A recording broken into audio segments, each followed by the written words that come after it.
The rattle of Helena's keys had barely faded when a warm, trembling hand covered her mouth. The old woman froze, the scent of disinfectant and panicked sweat filling her senses. The cleaner, Anna's eyes were wide and red-rimmed, as if she had been holding back tears for an eternity. "Don't say a word," she whispered, each syllable a fearful escape, as if the house itself were listening. Helena blinked, bewildered. In over 14 years, she had never seen Anna so utterly desperate. Still clutching her purse strap, the scarf she had worn since her husband's passing slipped slightly. As she tried to adjust it, Anna's grip on her mouth tightened, demanding absolute silence. Helena tried to mouth the words, "What happened?" But Anna shook her head, pulling her inside with a nervous urgency, like someone protecting a priceless, fragile treasure. In the dimly lit hall, Helena became aware of her own racing heart. The clock read nearly 11 p.m. She rarely came home this late, but she had spent hours at the company reviewing succession documents, papers her son, Roberto, had been pressuring her to sign. It was perhaps her way of honoring her late husband's legacy. Now it felt as if everything was about to crumble. Anna gently closed the door, her eyes darting to the top of the staircase, terrified of being seen. She then grasped the old woman's wrist firmly. "Please, Donna Helena, not a sound." The cleaner's mouth was so close to her ear that the words seemed to tremble inside her. "Anna, what is going on?" Helena murmured, a knot of dread tightening in her stomach. Anna closed her eyes for a moment. "You shouldn't have come home now." That "now" landed like a death sentence. The living room was only partially lit, a detail Helena found unsettling. The once vibrant mansion felt like an empty shell, unnaturally still, as if holding its breath along with them. "If they realize you're here, it's over," Anna finished. A chill snaked up Helena's spine. They. The word was a blade. Her mind jumped to burglars, intruders, but Anna's fear wasn't of outsiders. It was the terror of someone from within. Helena pressed a hand to her chest, the knot tightening further. A memory of her husband surfaced. He used to say, "Helena, truly bad people move in silence." So why was the house so quiet? "Anna, who is here?" she insisted in a hushed tone. The cleaner took a deep breath, her gaze fixed on the hallway leading to the office of Roberto, her son, and his wife. Helena's brow furrowed. "Roberto? What happened? Is he okay?" Anna pressed her lips together as if the question itself was a mistake. "It's not about him being okay. It's about what they're doing." Those words carved a void inside Helena. She leaned against the wall, her legs suddenly feeling less reliable. "Doing what?" she asked, fighting to keep her voice steady. Anna scanned the room, her paranoia palpable. "They think you're not getting here until after midnight. They're counting on it." She swallowed hard. "Counting on it to finish something before you show up." Helena's heart hammered against her ribs. "Finishing what?" The cleaner wiped her face, her nerves frayed. "Donna Helena, you need to hear it with your own ears. If I tell you, you might not believe me, especially since it's your son. You've always seen the best in him." Helena took a slow breath. She had always prided herself on her intuition, her ability to see past perfect smiles. And though Livia had always been polite, there was a coldness to her that Helena never trusted. But this was something far greater than simple mistrust. Anna held the old woman's hand, a grip that was a mixture of respect and terror. "Follow me, very slowly. Don't make a sound. And please, don't speak until I say so." The muffled sound of voices drifted from the left corridor. Two voices, one male, one female. Livia's seemed to be leading the conversation. Roberto's responses were sparse. Helena held her breath. Anna turned to her, whispering, "They don't know you're here. That's the only advantage we have." The word advantage sent a shiver through Helena. It was as if Anna was talking about enemies, not family. "Anna, you're scaring me," Helena murmured, trying to sound firm. "I know," the cleaner replied. "But it's better for you to be scared now than destroyed later." The two women advanced, inch by painstaking inch, across the cold floor. Helena felt she was walking not just through her home, but toward a truth she never imagined confronting, a truth orchestrated by her own family. Each step seemed to carry the weight of an imminent, life-altering discovery. Helena followed Anna with short, deliberate steps, her heart pounding in her chest. The main hallway of the mansion, a home she and her husband had built from the ground up when they had nothing, felt colder than she'd ever known it to be. Every portrait on the wall sparked a painful memory. Her husband's smiling face in an old anniversary photo seemed to watch her as she moved forward. Helena instinctively touched the frame, a silent apology for feeling so lost. It had only been 4 months since she'd been widowed, and everything, even breathing, felt impossibly heavy. Anna noticed her pause and looked down, respecting the moment. She knew how many stories lived within those walls, how Helena had fought, still young, carrying boxes alongside her husband, when the Oliveira group was just a single truck fueled by the courage of 2 penniless dreamers. Helena discreetly wiped away a tear. She remembered her husband's constant refrain. Helena, pride doesn't pay the bills, hard work does, and character sustains it. She had lived by those words and tried to instill them in her children. It didn't always work. They entered the dining room. The lights were off, but the glow from the kitchen reflected off the wooden table. The partial darkness unsettled Helena. She always kept the house brightly lit. "Light brings life," she'd say. Since her husband's passing, that rule felt even more vital, as if the brightness could ward off the encroaching emptiness. Anna raised a hand, signaling for silence. The ticking of the clock echoed, and Helena's thoughts drifted to her son. Roberto, her boy, had always been driven by a need to prove himself, constantly competing. He believed Helena favored his sister, Melissa, when in reality, Melissa was simply more stable, more mature. Roberto craved his father's approval and eventually earned it. His father would ruffle his hair and say, "This one will be my successor." Helena tried to balance her love with discipline, but he grew up believing everything was his birthright, that his mother's success was merely a byproduct of being married to a strong man. This injustice had always wounded Helena, but she never gave up on him. "He never understood I started this with his father," she murmured, unaware she'd spoken aloud. Anna turned instantly. "I know, Donna Helena. Everyone who was there from the beginning knows. But he chose to listen to other people." Helena didn't need to ask who. Livia, her daughter-in-law, overly sweet, excessively attentive, polite but devoid of warmth. Her smiles never reached her eyes, her care never offered comfort. She spoke in phrases that sounded like affection, but subtly pushed Helena out of her own world. "You need to rest. Let Roberto handle everything." It was too kind to be sincere. Anna touched the old woman's arm and pointed toward the left corridor. The voices were coming from there, 2 of them. Roberto's was low and restrained. Livia's was firm, rehearsed. Helena's stomach churned. She clutched her husband's handkerchief, as if he could shield her from the reality that was beginning to unfold. "They're arguing," she whispered. Anna closed her eyes, as if pained by the question. "No, Donna Helena. They're planning." The words seemed to poison the air. Anna took a deep breath. "Roberto has changed a lot in recent months, but he's not acting alone." Helena remained silent, afraid to understand too soon. "She knows how to get inside people's heads," Anna added, "knows what they want to hear." The old woman closed her eyes for a moment. Since her husband's funeral, Roberto had seemed different, colder, faster, more impatient. Helena had attributed it to grief, to pain, to the fear of taking over alone. But Anna saw it from the outside. "Do you want to know when it started?" the cleaner asked.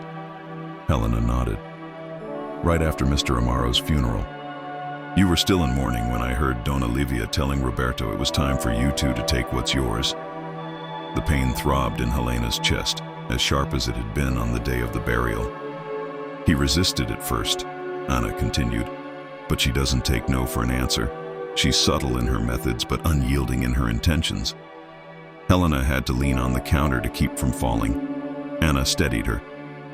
"Donna Livia started planting ideas in his head, that you were too fragile, forgetful. that you were hindering important decisions. Helena's eyes shut tight. She said that? The old woman whispered, her voice hoarse. She said it, and she repeated it. Anna confirmed. And when someone repeats a pretty lie, it becomes truth for those who want to believe it. The voices in the hallway grew louder. Roberto mentioned something about documents and a final signature. Livia laughed, that dry, hollow laugh Helena had always despised. You need to hear for yourself what they're saying, Anna insisted. If I tell you, it will sound like an exaggeration, and that's exactly what they're counting on. Helena took a deep breath. She wanted to believe it was an exaggeration. She wanted to believe her son would never harm her. She wanted to believe that the love she had given her entire life wouldn't be repaid with such treachery. But wanting doesn't change facts. Anna touched her shoulder gently. Are you ready? Helena didn't answer, but her tear-filled eyes said it all. The two women moved down the corridor, the voices growing clearer. And as Helena neared the half-open door, she heard something that made her entire world tremble. The office door was ajar by only a few inches, a sliver of yellowish light slicing through the corridor like a blade. Helena stood frozen. Beside her, Anna's breathing was rapid, her fingers twisting, a bundle of raw, explosive tension. From inside, Roberto's voice came first. He was pacing. The impatient scuff of his shoes on the wooden floor was audible. I just want to get this over with, Livia. It wasn't anger, but exhaustion. The weariness of someone being led down a path they aren't sure they want to travel. His wife's voice was smooth, sickeningly sweet, a mask that always set Helena on edge. Darling, nobody is asking for anything wrong. We're taking care of the family, that's all. The sentence ended with a loud, theatrical kiss. Helena's stomach turned over. Anna pressed her lips together, suppressing her outrage. Livia continued, her tone like someone stirring sugar into coffee until it dissolves completely. Think about it. Your mother has been lost since your father passed. Look at the time she's coming home tonight. Helena's eyes widened. Anna grabbed her arm, stopping her from rushing forward. Livia didn't know she was already there. She didn't know that every word was piercing her mother-in-law's soul like a hot iron. Roberto sighed wearily. I know, but she's trying. A surge of pride filled Helena. Even broken, even trying to piece herself back together, she did everything she could to help, to honor the legacy she built with her husband. But Livia crushed that pride in a heartbeat. Trying doesn't pay the bills, Roberto. And it certainly doesn't protect a company this size. The words landed like a stone. Indignant, Anna closed her eyes for a second. Helena clutched her husband's handkerchief, nearly tearing it. The daughter-in-law pressed on, merciless. She's making mistakes, forgetting signatures, mixing up dates, repeating stories. It's grief mixed with age. Your mother needs to rest in a proper place. Helena felt a burning in her chest, not a physical pain, but a moral one. The feeling of having her dignity silently stripped away. Anna held her by the waist to keep her from collapsing. Roberto murmured, hesitant, but putting her in a home, I don't know if that's the best option. A hard silence filled the room. Then, Livia unleashed pure venom. What are you waiting for? For her to sign something wrong and destroy everything your father built? That struck Roberto like a physical blow. He had always lived in his father's shadow, desperate to be worthy, to be strong, to prove he was the perfect successor, and Livia manipulated that weak point with surgical precision. Helena's heart squeezed.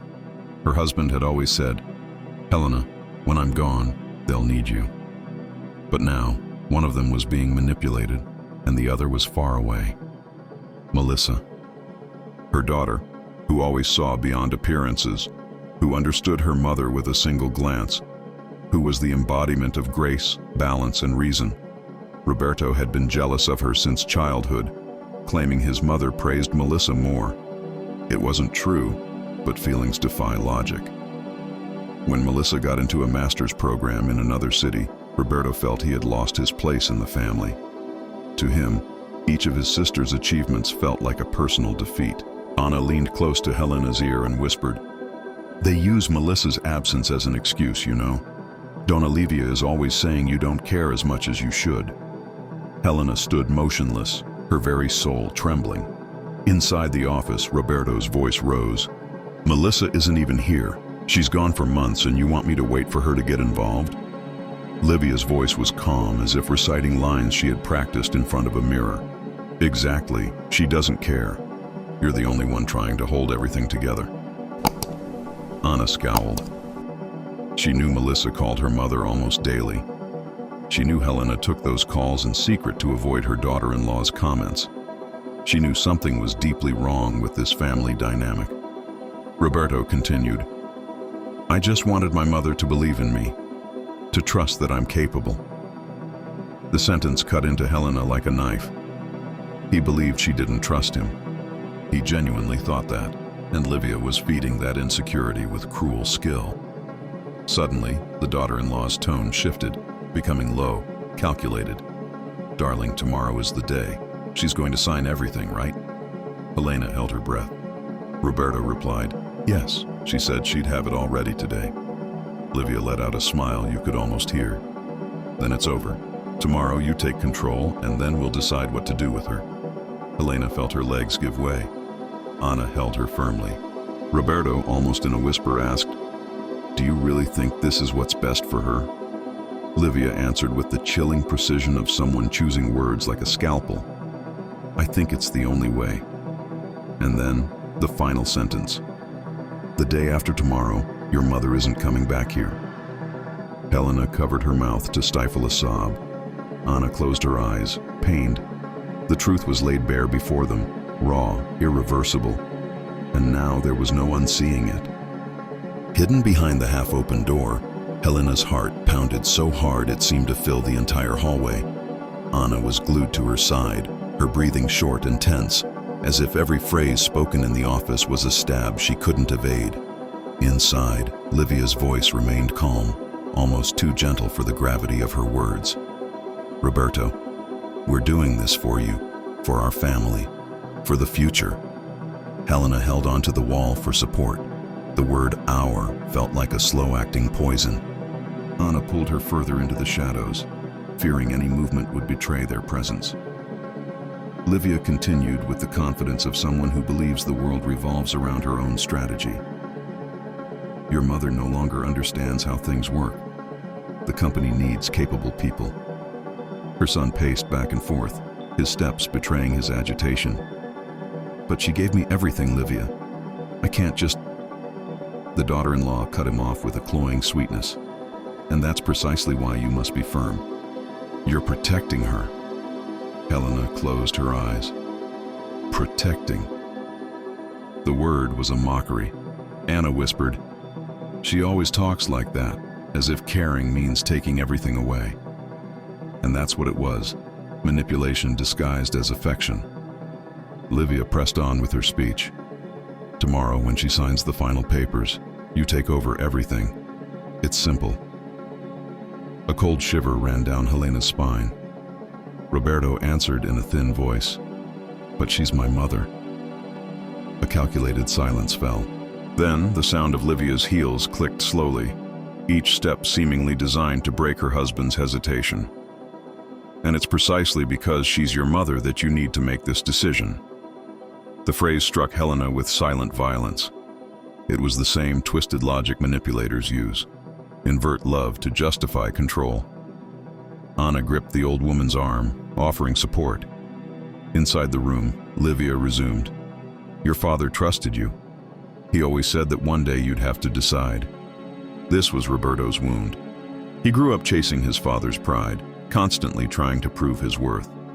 He didn't see that his wife was using it as an emotional leash. Over time, Livia had molded his every thought. First, with exaggerated sweetness.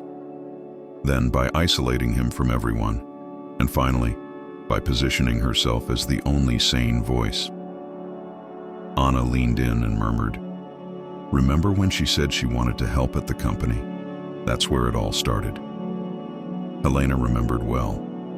Livia would show up at the office with coffee, offering to help with spreadsheets, smiling at everyone. She made a point of posting stories online, showcasing her dedication, always with captions like, "Family is everything." But behind the scenes, She was gathering every piece of information she could use. She had turned their marriage into a tool. Roberto, starved for recognition, surrendered. By the time he realized it, he was consulting his wife before every decision. Helena thought it was normal. She never imagined it would become a weapon. The daughter-in-law's voice cut through the silence again. When your mother admits she can't handle it anymore, you'll be the one to take over. Roberto replied, doubt heavy in his voice. Melissa isn't even here. She's gone, and whether she likes it or not, it seems like she doesn't care. Helena swallowed hard. That wasn't true. Her daughter called almost every day. But to avoid Livia's spiteful comments, Helena would take the calls in secret, with the door closed, speaking in a low voice. Livia knew this, yet she repeated the same narrative. Melissa doesn't care about anything here. You're the only one trying to keep it all together. Anna rolled her eyes in discreet indignation. Inside the office, Roberto said, I'm just afraid she won't forgive me. Livia moved closer. You could hear her voice brush against his. Mothers always forgive, darling, and she'll thank you for it in the future. That sentence landed like a stone in Helena's chest. The idea that someone could decide for her, remove her from her own home, and still expect gratitude was suffocating. Anna squeezed her hand. Strength, Donna Helena. It's almost over. Livia continued. The day after tomorrow, she's not coming back here. The clinic will take care of everything. The word clinic burned like acid. It was clear. This wasn't about health concerns. It was about power, control, and silence.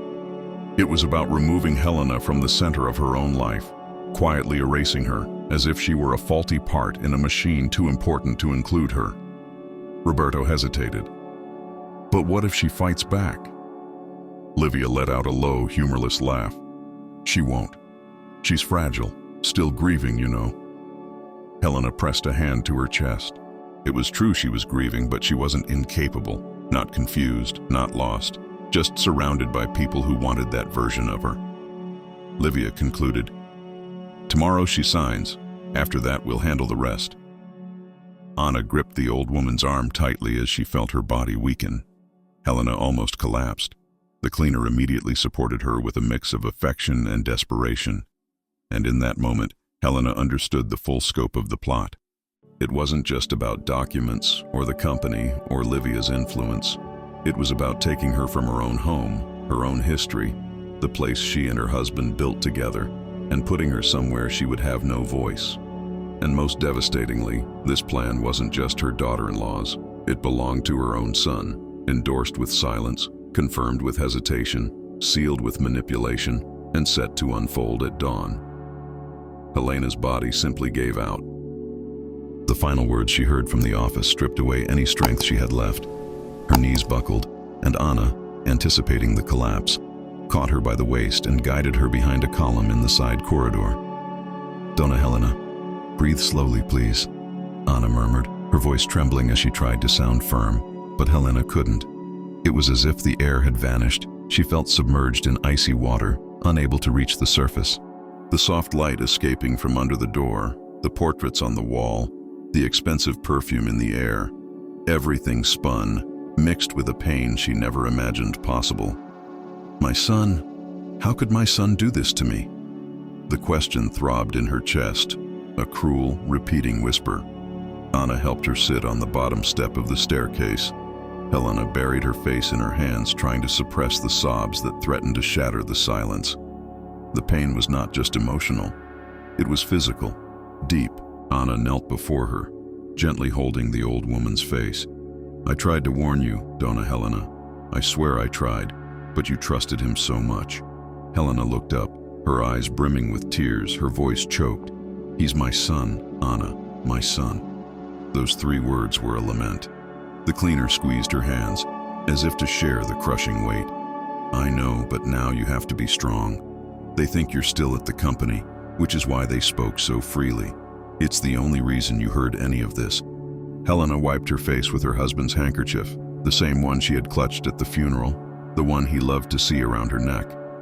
She could almost feel his silent presence, reminding her, Helena, Don't let anyone destroy what we built." She took a deep breath. "How did you find all this out, Anna?" The cleaner closed her eyes for a moment, gathering her courage. "At first, I overheard things by accident. Don Olivia would talk loudly on the phone. Then they started locking themselves in the office. It felt strange, so I started paying attention." Helena held her hand. "And when I traveled to settle Amaro's estate," Anna finished the thought, "that's exactly when they decided the rest. They think you're too fragile, that you'll sign everything tomorrow without reading what it really means." The old woman closed her eyes, feeling her soul splinter a little more. The silence was heavy. It was as if the house itself, the one she and her husband had raised brick by brick, was listening, as if the walls themselves shared her sorrow. Anna moved closer, almost touching her forehead to hers. "They were going to have you committed, Donna Helena. After the signature, you wouldn't have come back here." The shock shot through the old woman's body like lightning. She trembled all over. Anna held her hands tighter. "But now you know." Helena inhaled deeply. Something inside her, dormant since her husband's death, began to stir. An ancient courage, a dignity that no one, not even her own son, could erase. Anna sensed this silent awakening and asked softly, "Do you want to hear the rest?" Helena nodded. Not because she was ready, but because she had to be. "Before we continue, let me ask you something important. What if this were happening to you? If, from behind a door, you discovered that someone in your own family was plotting to take everything from you, your home, your voice, your history, what would your reaction be? And tell me, where are you listening from? I'm always curious to know how far my stories travel. If this narrative has you hooked, please subscribe to the channel, like, and share the video. It helps my work immensely and encourages me to bring you even better stories. Now, let's get back to it. What Helena is about to hear from behind that door is far more serious than she can imagine. Anna helped Helena rise slowly. The two women walked back toward the office. The old woman, though still trembling, seemed different. It was no longer just sadness. A quiet strength was taking shape. As they neared, her daughter-in-law's voice cut through the air like a razor. "The important thing is that she doesn't suspect a thing." Helena's heart pounded harder. Roberto replied confidently, almost proudly, "She won't. My mother always trusts me." The words struck Helena like a dagger, but for the first time that night she didn't fall. She stood tall and in a firm whisper said, "Now I want to hear everything." Helena remained motionless behind the door for long seconds, as if her body had been disconnected from the inside out. The phrase she had just heard still echoed like a hammer. "After she signs everything, I'll handle the rest." The voice belonged to Camille, low, confident, cold, a chill impossible to hide beneath any mask of friendliness. The cleaner, Jandira, kept a firm hand on the old woman's arm, preventing her from collapsing right there. "Donna Helena, don't make a sound," she murmured, almost breathless. The old woman blinked slowly, trying to wake from a nightmare, but the sounds persisted, and then came the voice that cut the deepest. "She'll sign, Camille. Today is the last document. After that, she has no more power. The company is mine, and so is the house." Rafael sighed. "It's the right thing to do. She hasn't been well since Dad died." Helena's stomach twisted. Rafael, her son, the same one who held her hand at his father's funeral, promising, "I'll take care of you." Now he sounded like a stranger. Camille let out a low laugh. "After this, she won't be a problem anymore. Vulnerable, unstable, tired. Everyone will believe it. With the right medical report, she'll go to the clinic immediately. You just need to act like the concerned son." The weight of those words crushed Helena's chest. She brought a hand to her mouth and straightened her posture, supported by the pride of someone who had built everything from nothing. Jandira gripped her elbow. "Trust me, don't go in now. If you do, they'll turn everything against you. They were waiting for you to arrive. If you open that door making noise, they'll feign concern and bury you alive with a signature." Helena pressed her forehead against the cool wall, trying to reorder her thoughts. The pain was immense, but clarity was growing. "Rafael, my son, she murmured. He's like this. He's good, but he's weak. And weakness is all she needs, Jandira said bluntly. You always saw that her smile was just a curtain. Helena closed her eyes.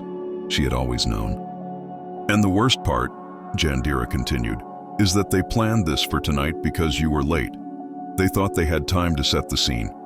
You told them you'd be delayed. Helena shook her head. I was stuck at the company. I was transferring the presidency to Rafael. Today was the final meeting. Jandira's eyes widened. So that's it. They were waiting for this signature. Helena put a hand to her chest. For a moment she felt fear, but not the paralyzing kind, the kind that awakens strength. They think I'm going to sign, she said. They're counting on it, Jandira replied. From inside, Camille resumed. After she signs, call Dr. Henrique. He's already aware of the situation. Tell him she had another episode, and he'll come get her right away. Another one. They were creating a false history. Helena wiped her tears before they could fall. I need to see this with my own eyes, and Rafael will have to look at me while he says it. Jandira hesitated. Are you sure? They get dangerous when they realize they've lost control. Helena adjusted her purse on her shoulder, lifted her chin, and reclaimed the dignity of a life built on sweat, pain, and courage. More dangerous than confronting them would be letting them take everything from me. Jandira took a deep breath, then nodded. Then it's now. Helena placed her hand on the doorknob calmly. Before opening it, she looked at Jandira. Thank you, my child. Without you, I would have walked smiling into my own ruin. Jandira smiled, her eyes emotional. I only did what was right. Now it's up to you. Helena took a deep breath, clenched her jaw, and pushed the door open. Helena entered the room as if finally deciding to stop being invisible. She didn't slam the door. She didn't call out to anyone. She simply entered. Camille, sitting with a tablet on her lap, lost her rehearsed smile for a split second. Rafael, standing at the desk with the open folder, turned pale, like someone realizing the game has turned against them before the final move. The silence was immediate, heavy and sharp. Helena walked to the center of the room with absolute calm. Her presence seemed larger, firmer, as if all the dignity she had carried throughout her life had returned to occupy every inch of space around her. She placed her purse on the table, sat down, and said, Continue. Rafael blinked. What? The conversation, Helena said. Continue from where you left off. I want to hear the rest. Camille froze. Rafael looked at her, lost. Nerves took hold of them both. Mom, I don't know what you're talking about, he said, trying to sound natural. Yes, you do. The color drained from his face. Camille tried to recover first. I think there's been a misunderstanding. You've been tired, fragile since your husband's death. Sometimes we can hear things and interpret. I heard you planning to have me committed. Helena cut in, her voice even. Camille flinched. Rafael put a hand on the back of his neck, tense. Mom, I'm sorry. It's not what it seems. Then tell me what it seems like, Helena replied. Because to me, it seems exactly like what I heard. Rafael opened his mouth, but nothing came out. Camille took a deep breath. Donna Helena, we only want what's best for you. The company is demanding. Age takes its toll. You've been through difficult times. And you decided to take away my rights? Helena said. Without consultation, without conversation, without respect.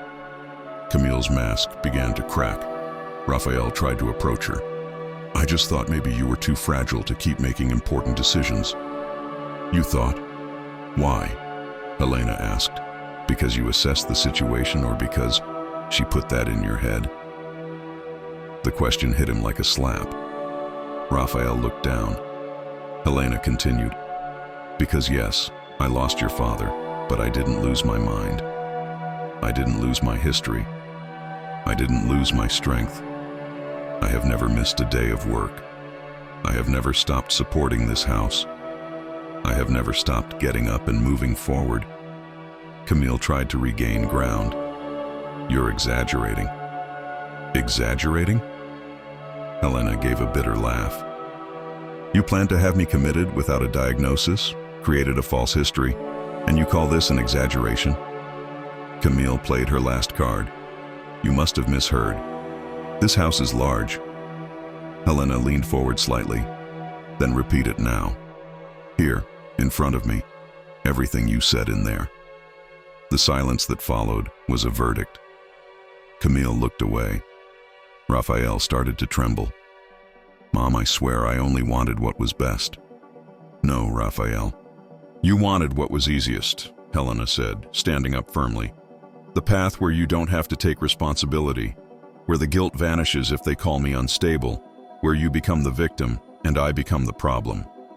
Rafael closed his eyes, destroyed. Helena took a step toward him. I spent my entire life teaching you and your brother that character is worth more than money, and you, of all people, chose the dirtiest shortcut. Camille swallowed hard. Helena walked to the door, turning her head just enough to look at them over her shoulder. Whatever you were planning, it ends today. She left, leaving behind a silence that weighed like guilt. Helena walked down the corridor with firm steps, her face etched with the bitter clarity of someone who had seen her own home reveal hidden monsters.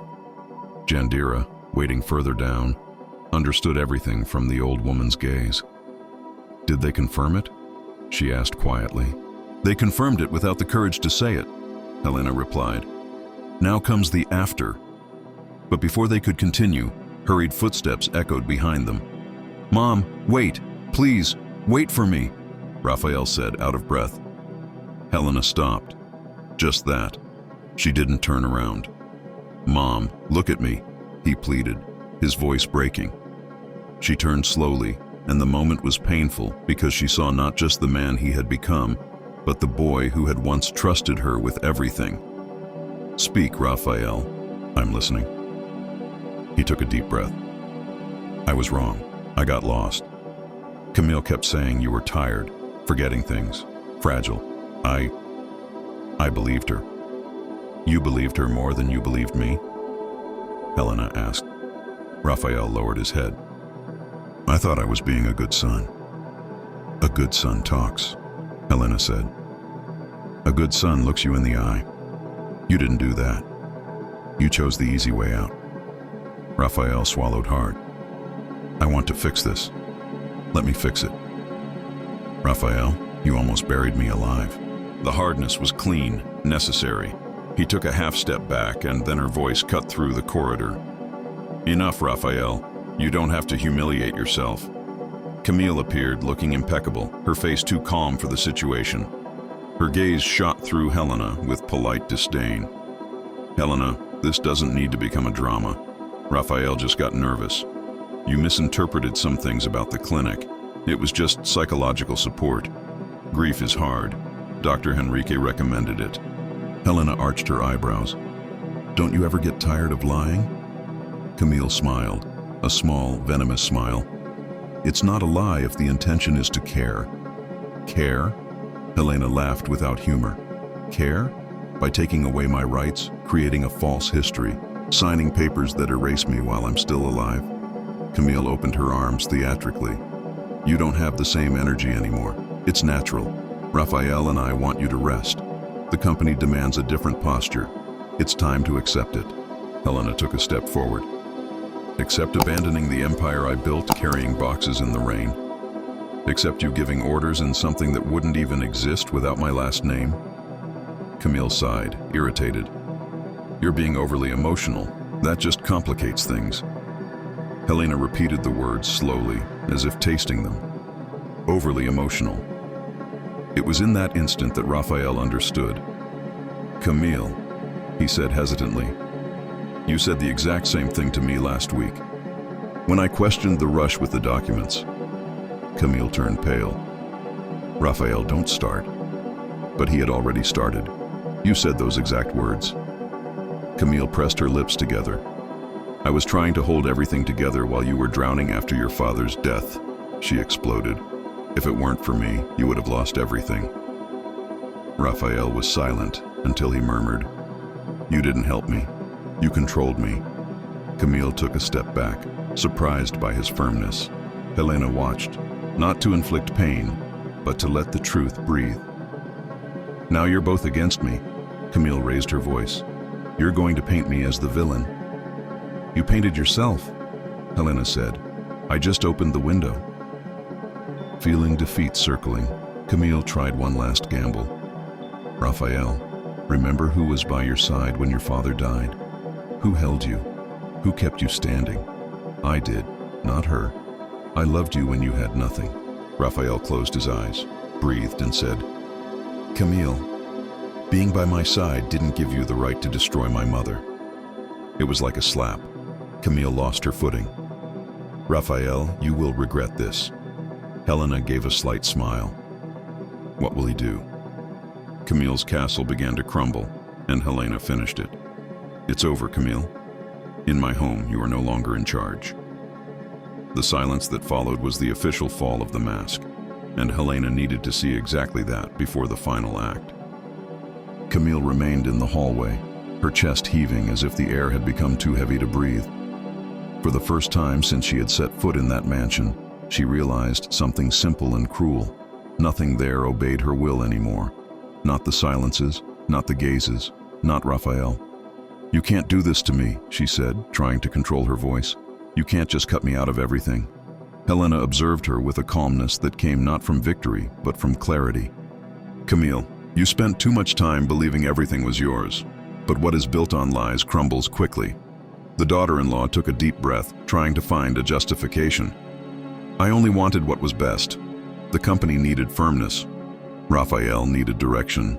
He was falling apart. Helena smiled, a sad but firm smile. I was in mourning, not incapable. Suffering doesn't make me weak, it makes me human. Rafael, who had been standing still, took a step forward.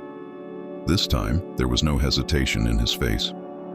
Camille, I let you think for me for too long, and I almost lost my mother. That ends here. Camille blinked, confused as if she didn't recognize this man. Helena turned to Jandira, who was watching everything with tear-filled eyes. Thank you, my child, the old woman said, holding the cleaner's hands. I only did what was right, Jandira replied sincerely. You gave me back the truth, Helena added, and you gave me back my son. Rafael heard that and felt the weight of his own guilt crash down. Mom, he said, approaching, I don't deserve your forgiveness. I was weak. I was blind. I was unjust. Helena touched his face with the same gentleness she used to calm him in childhood. I just needed you to come back, Rafael. Nothing more. What I feared most was losing you inside my own home. Rafael cried for the first time since his father's death. I'm sorry, Mom. I promise I will never again let someone speak for me. I will never again allow someone to use my pain against you. Their hug was long, deep, and seemed to repair years of silent distortions. Camille looked away, as if she couldn't bear to witness something so genuine. Rafael called her name in a thin voice. He turned just enough to say, Camille, you will leave this house today. Tomorrow I will speak with my lawyers. From now on, there is no more us. She stood motionless. Rafael did not waver. Helena added, this isn't revenge, it's protection. Peace cannot coexist with poison. Camille felt the ground disappear from under her feet, not because something was taken from her, but because she had never known how to build anything real. Without another word, she went upstairs to pack her bags. The silence that remained was different, light, breathable, almost new. Helena ran her hand along the corridor wall, as if reacquainting herself with her home. Rafael, the house was warning me. You feel it when a home stops being a home, but now it's back. Jandira smiled, her eyes emotional. Yes, it is, Dona Helena. Rafael took a deep breath, like someone finally breaking invisible chains. Tomorrow, we'll undo all the documents. I want to learn from you, the right way. Without rush, without fear. Helena nodded, proud. The company was always ours, me, your father, and you. And now it will be built on truth. Jandira discreetly wiped her eyes. This is justice." Helena looked at the two of them, her repentant son and the humble woman who saved her family's destiny.